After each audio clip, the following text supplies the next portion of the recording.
नमस्कार मित्रांनो. ठरलं तर मग या मालिकेच्या आजच्या भागात आज आपण बघणार आहोत. अस्मिता ही अर्जुनच्या गादीखाली बघत असते की काहीतरी महत्वाचे पुरावे मिळत आहे का. तिचा आजचा एम हाच असतो की काही ना काहीतरी महत्वाचे पुरावे नक्की शोधून काढायचे आणि ते सर्वांसमोर मांडायचे. आता हे बघून कल्पना म्हणत असते की काय शोधतोय ग. अस्मिता म्हणते की अगं अर्जुनला सवय आहे ना काही महत्वाचे डॉक्युमेंट असे गादीखाली घालून ठेवायचे. तेच बघते इथं काही भेटतंय का. आता इकडे खाली प्रताप हा त्या दोघांना सांगत असतो की मागच्या वेळेस माहिती आहे ना अश्विनची रूम जेव्हा कल्पनाने साफ केली होती त्यावेळेस तिने पेपर एक ना एक कागद बाहेर काढला होता. जणू काही वादळच आलं होतं आणि सर्व रूम मध्ये क्लिनिंग तिने अशा पद्धतीने केली होती जसं काय नवीनच रूम तयार केलाय. आता हे ऐकल्यानंतर अर्जुन म्हणत असतो की हो मला माहित आहे. आणि आता सायलीच्या लक्षात येतं की अरे आता आई आणि अस्मिता ह्या दोघी जर माझ्या रूम मध्ये गेलाय तर आता काय आपलं खरं नाही बरं का. आता अर्जुनच्या डोक्यात देखील हाच उजेड पेटतो आणि त्याला सुद्धा जाणवतं की अरे बापरे आता आई आणि अस्मिता जर आपल्या रूम मध्ये गेले तर आपलं काही खरं नाही. प्रताप म्हणत असतो अरे बापरे मी काय तुमच्याशी बोलत बसलोय. अरे मला अजून अश्विनची रूम साफ करायची आहे आणि जर नाही केली तर मला आता पूर्ण आजीचा ओरडा खावा लागेल. चला मी निघतो. आता अर्जुन आणि सायली एकमेकांकडे खूपच भीतीने बघत असतात. आता रूम मध्ये इकडे अस्मिताने मात्र सगळी रूम बाहेर काढलेली असते. कल्पना देखील साफसफाई करत असते.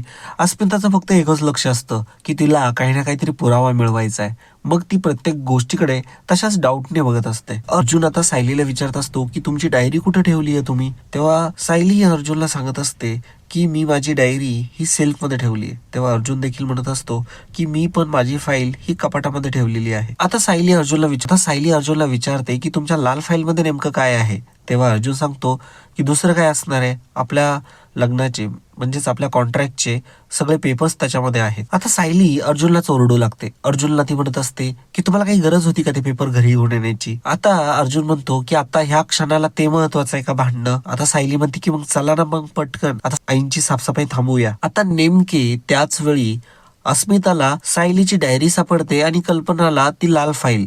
आता त्या दोघीही त्या गोष्टी बघत असतात. अस्मिता तर वाचून बघत असते की त्यामध्ये नेमकं काय लिहिलंय. त्याच वेळी अर्जुन आणि सायली देखील रूम मध्ये पोहोचलेले असतात आणि बघतात तर काय दोघांच्या हातामध्ये त्या फाईल्स असतात.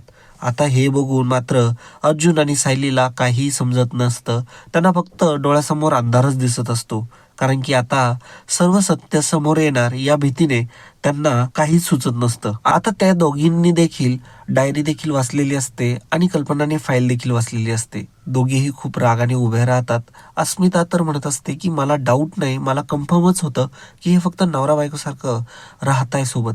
यामध्ये हे दोघंही खोटे नवरा बायको आहेत आणि हा डाऊट मला पहिल्या दिवसापासूनच होता. कल्पना म्हणते गेली 7 महिने तुम्ही आम्हाला फसवताय म्हणजे याचा अर्थ इतकं खोटारडेपणा मी कधीच नाही बघितला. पण अर्जुनला बोलत असते आणि सनगन कानाखाली अर्जुनच्या ठेवून देते. आता सायली म्हणत असते अर्जुन अहो सर तुम्ही काहीतरी करा ना.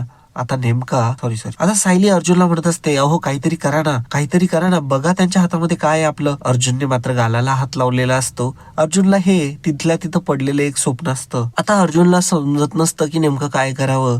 अर्जुन सायलीला म्हणत असतो की मी विचार करतोय नेमकं काय करू आता. आणि तो अचानक एक नाटक करत खाली पडतो आणि मोठमोठ्याने ओरडायला लागतो. माझा पाय दुखतोय खूप दुखतोय आणि माझा पाय बेंड झाला असं तो म्हणत असतो.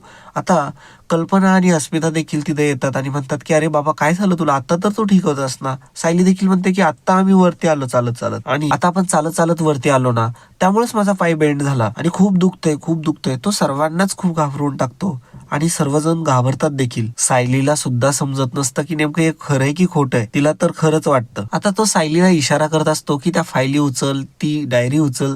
परंतु सायलीचं मात्र काही लक्षच नसतं सायलीला. कारण सायली ही त्याच्या पायाकडेच बघत असते. तिला वाटतं की हे खरंच दुखतंय यांचं. आता अर्जुनला नेमकं ह्या सायलीला कसं समजून सांगावं हे कळत नसतं. मग सायलीला तो जवळ खेचतो आणि म्हणतो आता त्या बेडवरती काय ठेवलंय ते बघ. आता त्या फाईल तिला दिसतात. मग ती त्या फाईल उचलते. मग आता अर्जुन म्हणत असतो की आत आत आत. आता त्याचा सायलीसाठी असा इशारा असतो की त्या फाईल आतमध्ये ठेव. आणि मग सायलीला तेही समजतं आणि सायली त्या फाईल व्यवस्थित ठेवून देते. आता त्या फाईल ठेवून झालेल्या असतात आणि म्हणत असतो की आता आता आता बरं वाटतंय मला. आता रिलॅक्स वाटतंय एकदम. आता अर्जुन देखील एक मोकळा श्वास घेतो आता सायलीच्या सुद्धा जीवात जीव आलेला असतो. सायली म्हणत असते की बरं झालं आज थोडक्यात वाचलो, त्यांनी ती फाईल बघितली नाही. आता अर्जुन जाग्यावरती उभा राहतो. अस्मिता म्हणते काय रे तुला इतकं दुखत होतं ना, आता तू आता अचानक कस काय बरा झाला? तेव्हा अर्जुन म्हणतो की नाही आता अजून दुखतंय थोडं थोडं, पण आता बरं वाटतंय जरा. आता अर्जुन म्हणत असतो की नाही नाही मला आता आहे ना माझ्या बेडवरती पडायचं, तुम्ही जा बरं इथून. आणि तो कल्पना आणि अस्मिताला जायला सांगत असतो. तेव्हा कल्पना म्हणत असते अरे तुझ्या रूमची साफसफाई राहिली ना बाबा. तेव्हा अर्जुन म्हणतो की करेल ना सायली. आणि सायली देखील आता म्हणत असते की आई तुम्ही ऑलरेडी खूप काही साफसफाई केली आहे रूमची, मी करून घेईल बाकीची. आता अस्मिताचा देखील खूप मोठा मूडऑफ झालेला असतो. ती पण म्हणत असते की माझ्या देखील काही हाती लागलं नाही. आता त्या दोघी तिथून निघून जातात. आता दोघेही दरवाजापाशी येतात आणि दरवाजा लावून दोघेही दरवाजाला खेटून मोकळा श्वास घेतात. दोघे एकमेकांकडे खूप आनंदाने बघत असतात आणि म्हणत असतात की वाचलो एकदाच. आता दुसरीकडे इकडे सुमन ही नागराज आणि राकेशला सांगत असते की प्रतिमा वहिनींच्या हातचा जो फराळ होता ना तो फक्त त्या एकट्याच बनवायच्या, त्यांना दुसऱ्या कोणाची मदत घेतलेली देखील चालायची नाही. त्या ह्या नेहमी शेव काढण्यासाठी हात सोऱ्या वापरायच्या. तेव्हा आता टोमणा मारत नागराज देखील म्हणतो की मग पातीला पण तेच घे ना. तेव्हा सुमन म्हणते की हो हो ते पण घेते आणि सर्व काही गोष्टी ज्या प्रतिमा वहिनी वापरायच्या ना त्या सर्व बाहेर काढून ठेवते. आता तितक्यातच तिथे नागराज आणि प्रिया देखील येतात. प्रिया मुद्दामच म्हणत असते की जशी घराची साफसफाई सर्वांनी मिळून केली तसं आता स्वयंपाक देखील आपल्याला सर्वांना मिळून करायचा आहे की काय. तेव्हा नागराज म्हणतो की नाही नाही नाही स्वयंपाक तर हा एकट्यानेच करायचा आहे. हे बघ कित्येक वर्षांपासून मी प्रतिमा वहिनींच्या हाताची टेस्ट चाकली नाहीये, आता तुझ्या हाताला तर प्रतिमा वहिनींची टेस्ट असणार. आता हा सर्व स्वयंपाक तू एकटीने करायचा आहे. आता नागराजचं हे बोलणं ऐकून मात्र प्रतिमाला घामच फुटलेला असतो. ती खूप रागाने नागराजकडे बघत असते. रविराज देखील म्हणतो की हो हो तू मी येईपर्यंत सर्व काही बनवून ठेव, मी देखील बाहेर चाललोय, मी जाऊन आलो की खातो मग. आणि आता सुमन देखील म्हणत असते की हे बघ आता आम्ही मार्केटला जाऊन येतो तिघे, बाकीच्या काही गोष्टी आहेत त्या घ्यायच्या राहिल्यात त्या देखील घेऊन येतो, तोपर्यंत तू सर्व फराळ बनवून ठेव. ठीक आहे बनवशील ना प्रिया.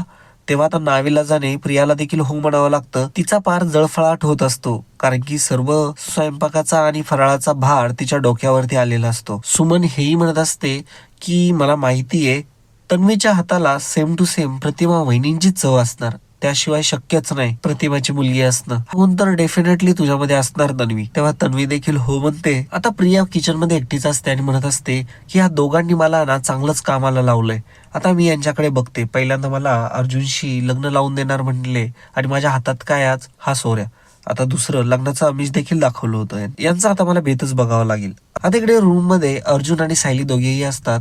अर्जुन बेडवरती बसलेला असतो आणि तो म्हणत असतो बरं झालं आपण थोडक्यात वाचलो आज. तेव्हा सायली म्हणते सर तुमच्या डोक्याला काही तोडच नाही बरं का, तुम्ही फारच हुशार आहात, त्याला कोणीच चॅलेंजच करू शकत नाही. आता सायलीच्या तोंडून असं कौतुक ऐकून अर्जुनला फार चांगलं वाटत असतं आणि तो मग कॉलेजचे किस्से सांगायला सुरुवात करतो. आता अर्जुन सायलीला सांगत असतो की कॉलेजमध्ये माझा एक मित्र होता, त्याला जर कुठे काही प्रॉब्लेम आला ना तर तो मलाच बोलवायचा आणि म्हणायचा की माझे हे प्रॉब्लेम आहे आणि हे आता तू सॉल्व्ह कर. अर्जुन म्हणतो की मग मी प्रॉब्लेम एकदम चुटकीसरशी सॉल्व्ह करायचो. आता सायलीने ते कॉन्ट्रॅक्ट पेपर देखील बाहेर काढलेले असतात आणि ती भिंतीवरती लावत असते. अर्जुन आता म्हणत असतो की हे काय केलं तुम्ही, हे भिंतीवरती का बरं लावलंय, कोणी पाहिलं तर. आता सायली रागातच म्हणत असते की मी तुम्हाला काय सांगितलं होतं, हे कॉन्ट्रॅक्ट पेपर तुम्ही ऑफिसमध्ये ठेवा म्हणून. अर्जुन म्हणत असतो की अहो तिथे खूप लाल रंगाच्या फाईल होत्या आणि त्याच्यात मिक्स जर झाली मग त्याच्यामुळे मी ती फाईल नाही ठेवली ती. सायली म्हणत असते की मला तुमच्याकडून ही चूक अजिबात अपेक्षित नाही आणि तुम्ही ही चूक होऊ पण देऊ नका. हो आपल्या नात्याच्या बाबतीत आई किती सेन्सिटिव्ह आहे तुम्हाला माहिती आहे ना, जर त्यांना असं काही अचानक समजलं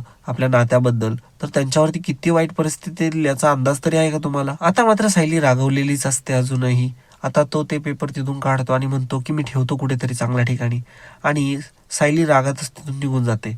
आता सायली गेल्यानंतर अर्जुन देखील म्हणत असतो की मिसेस सायलींचं बरोबरच आहे, हे पेपर इथं ठेवणं म्हणजे फारच धोकादायक. आता अर्जुन म्हणत असतो की माझ्याकडून राहिली फाईल घरी हे माहिती आहे मला, पण आता यांची डायरी पण होतीच की, त्याबद्दल मी काही का बरं बोललो नाही, माझ्या लक्षातच नाही आला हा मुद्दा त्यावेळी. तर तेवढ्यातच अर्जुनला चैतन्याचा फोन येतो आणि तो सांगत असतो की मधुभाऊंना दीपावलीला घरी सोडणार आहेत म्हणून. आणि मग मित्रांनो आजचा भाग इथे संपतो. तर मित्रांनो आजचा भाग इथे संपतो. पुढील भागामध्ये बघायला मिळणार आहे सायली आता कल्पनाला फराळ करत असताना सांगत असते की फराळ करणाऱ्या बाईचं मन जर प्रसन्न असेल ना सर्व काही अगदी चांगलं होतं. आता कल्पना म्हणत असते की सेम टू सेम प्रतिमा सारखं बोललीस बघ. आता इकडे प्रतिमा ही फराळाचं बनवलेलं घेऊन चाललेली असते आणि काही माणसं तिथे येतात आणि त्याच्याकडून ती पिशवी घेतात. आता ते तिला त्रास देत असतात आणि एक जण म्हणत असतो की मला शंकरपाळ्या खायच्या आहे, एक जण म्हणत असतो मला चकली खायची आहे. आणि आता तिथे तेवढ्यातच कुसुम येते आणि त्या मुलांना चांगलाच धडा शिकवतो. तर मित्रांनो, अशाच प्रकारचे पुढील भाग बघण्यासाठी आपल्या चॅनलला आता लगेचच सबस्क्राईब करा. धन्यवाद.